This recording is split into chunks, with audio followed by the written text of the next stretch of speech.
In this lecture, we are going to discuss about the perpetuity concept. What is the perpetuity concept? How to calculate the value of the perpetuity? क्या present value निकाली जा सकती है? क्या future value निकाली जा सकती है? और क्या क्या growth rate और growth rate कैसे consider करना है उसके अंदर में? ठीक है, this is the concept of perpetuity. ठीक है, अब देखो मैं आपको ना एक situation दे रहा हूं. क्या situation है कि आप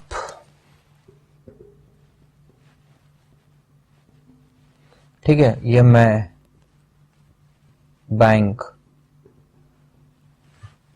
आप मेरे पास ना कुछ इन्वेस्टमेंट करोगे अमाउंट, कितना नहीं मालूम, वही है वैल्यू ऑफ द परपेचुइटी. आज जो अमाउंट आप इन्वेस्ट करोगे वो हमें नहीं मालूम, लेकिन एक बार इंटरेस्ट इन्वेस्ट करने के बाद आपको हर साल 10 रुपए चाहिए पर एनम.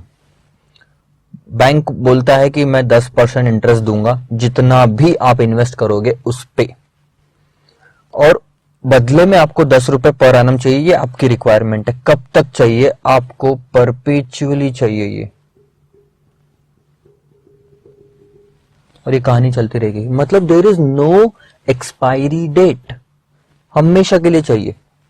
तो आज आप आओ मेरे पास में, मेरे पास कुछ अमाउंट इन्वेस्ट करो, उस पे 10%, 10 रुपए मैं आपको हर साल देते जाऊंगा. कब तक? जब तक आपका पैसा मेरे पास पड़ा हुआ है. और आपको अगर परपेचुअली चाहिए, मतलब हमेशा के लिए 10 रुपए चाहिए, तो आपका जो इन्वेस्टमेंट किया हुआ पैसा है वो हमेशा के लिए मेरे पास पड़ा रहेगा. क्योंकि मैं इंटरेस्ट तभी दूंगा जब आपका पैसा मेरे पास पड़ा है. एक बार मैंने आपको वापस आपका पैसा दे दिया, उसके बाद से कोई इंटरेस्ट नहीं मिलेगा. ठीक है, तो हमेशा के लिए मेरे पास ही आपका पैसा पड़ा हुआ है. तो एक चीज कंफर्म मान लीजिए, यहां पे आज की डेट आपको पता है, कल की डेट नहीं पता, एक्सपायरी नहीं है. तो आप परपेचुइटी की प्रेजेंट वैल्यू निकाल सकते हैं, लेकिन फ्यूचर वैल्यू कभी नहीं निकाल सकते, क्योंकि कोई डेट ही नहीं है, एक्सपायरी ही नहीं है. कहीं तो रुकोगे तभी तो फ्यूचर वैल्यू निकालोगे. You can not find out the future value of perpetuity. तो प्रेजेंट वैल्यू कैसे निकालना है? Present value of perpetuity is nothing but present value यानी आज की वैल्यू. और आज क्या है? आज आप इन्वेस्टमेंट करने आए हो मेरे पास में, तो आज की वैल्यू प्रेजेंट वैल्यू यानी आपकी इन्वेस्टमेंट की वैल्यू कितनी होनी चाहिए. आपको क्लियरली इस क्वेश्चन से समझ में आ रहा होगा कि अगर आप मेरे पास 100 रुपए इन्वेस्ट करोगे तभी उस पर 10%, आप मेरे पास आके 100 रुपए इन्वेस्ट करोगे तभी उस पर 10% यानी 10 रुपए आपको मैं हमेशा देते रहूंगा as an interest. So this 100 is nothing but the value of the perpetuity. बहुत ही सिंपल. तो ये आपने निकाला कैसे, इसका हम फॉर्मूला देखते हैं. परपेचुइटी की value is nothing but annual cash flow divided by rate of interest, यानी A divided by R. Basically it is called as capitalisation बोला जाता है इसको. आपने क्या किया? कैपिटलाइज किया एनुअल कैश फ्लो को. ठीक है. तो बहुत ही सिंपल था कैलकुलेशन आपका. आपको हर साल 10 रुपए चाहिए थे, 10% से चाहिए थे, तो 100 रुपए जमा कराने की जरूरत थी. This is the value of perpetuity, आज की वैल्यू परपेचुइटी की. कितना सिंपल है. अगर मैं आपको बोल रहा हूं कि आपको 15 रुपए चाहिए 10% से, तो कैसे निकालोगे? 15 रुपए हर साल का 10%, तो ये आ जाएगा 150 रुपए. आज आप मेरे पास जमा करा दो, उस पे 10% में 15 रुपए आपको हमेशा देते जाऊंगा. आया समझ में? This is the concept of perpetuity. अब इसके साथ क्या होता है? एक तो होता है स्टेबल परपेचुइटी, जो ये था ना हमारा, ये था स्टेबल परपेचुइटी.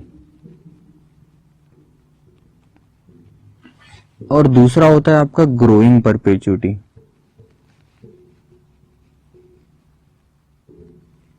अब ग्रोइंग परपेचुइटी का मतलब कैसा, ध्यान दो कि मैं आपको ना 10 रुपए पर एनम चाहिए विथ ग्रोथ रेट ऑफ 5%. इसका मतलब क्या हुआ? आपको हर साल पैसा चाहिए, लेकिन हर साल जो पैसा आपको मिल रहा है वो 5% से बढ़ना चाहिए.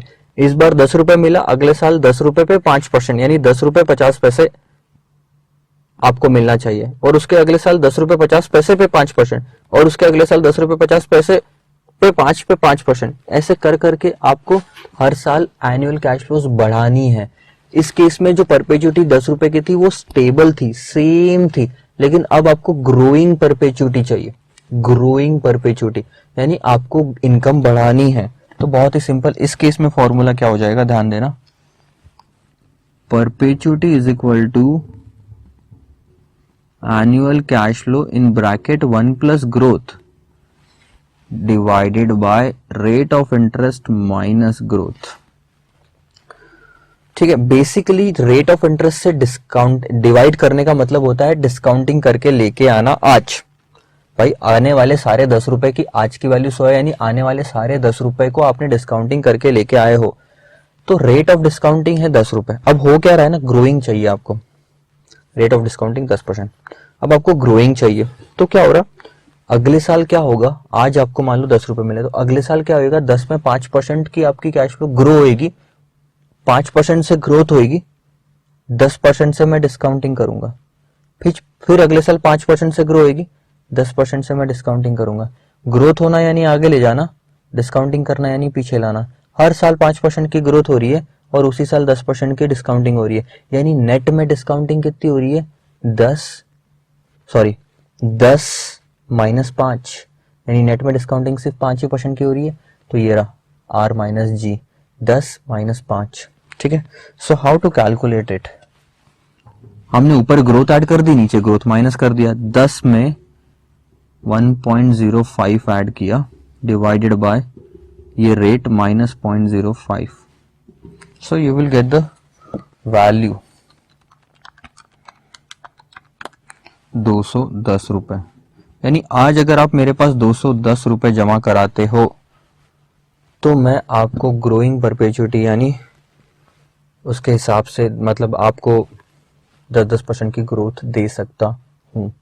आ रहा है कुछ क्वेश्चन समझ में, मतलब सॉरी 5% की ग्रोथ दे सकता हूं, यानी 10 रुपए ही दूंगा मैं, फिर 5% से ग्रो करते जाऊंगा हमेशा के लिए, कोई दिक्कत नहीं। अब डायरेक्टली कैलकुलेट नहीं करना, 210 पे 10% तो 21 होता है सर, वो 21 कब काम आएगा पता है आपको, जब आपकी स्टेबल परपेचुटी रहेगी।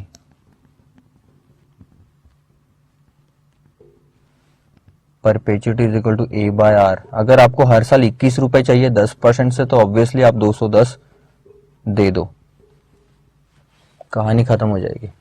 यानी इस केस में बैंक क्या बोल रहा है, हम आपको हर साल 21 रुपए देंगे, आज 210 दे दो। उस केस में बैंक क्या बोल रहा है, हम आपको हर साल 10 रुपए देंगे, 5% ग्रोथ के साथ देंगे। तो हर साल आपकी कैश फ्लोज बढ़ती जाएंगी। तो आपको 21 रुपए स्टेबल कांस्टेंट चाहिए तो वो ले लो या तो वो ले लो। दोनों केस में मुझे यानी बैंक को सिर्फ 210 रुपए की ही रिक्वायरमेंट है। आ रहा है समझ में, उससे ज्यादा नहीं। तो ये बात एक ही पड़ती है। ठीक है, so this is it. Growing perpetuity calculation में आया तो ऑब्वियसली कैलकुलेट दिस। क्वेश्चन में याद रखना कहीं पे भी आपको ऐसा नहीं आएगा कि परपेचुटी का वर्ड यूज किया जाएगा। आपको समझ में आ जाना चाहिए कि अगर कोई कैश फ्लोज परपेचुअली मिल रही है यानी फॉरएवर मिल रही है, यानी इसकी कोई एक्सपायरी नहीं है और उसकी आज की वैल्यू अगर हमको निकालनी है तो वो यही फॉर्मूला आपको यूज करना है। तब आपको बोला जा सकता है मार्केट प्राइस निकालो, वो आज की वैल्यू, तो ये फॉर्मूला। ऐसे कैश फ्लोज जो कभी खत्म नहीं होने वाले, उन सबको डिस्काउंटिंग करके लेके आना है और एक वैल्यू निकालनी है, मतलब परपेचुटी।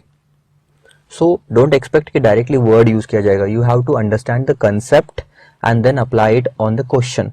अगर कॉन्सेप्ट समझा है तो ऑब्वियसली आप क्वेश्चन पे अप्लाई कर सकते हो, अदरवाइज वर्डिंग से जाओगे परपेचुटी तो आया ही नहीं, तो मैंने ये फॉर्मूला लगाया ही नहीं ना, don't do that. So just write down all these things, stable perpetuity and growing perpetuity. If you have any kind of a doubt, feel free to ask me. Let's move on to the next lecture. Bye bye.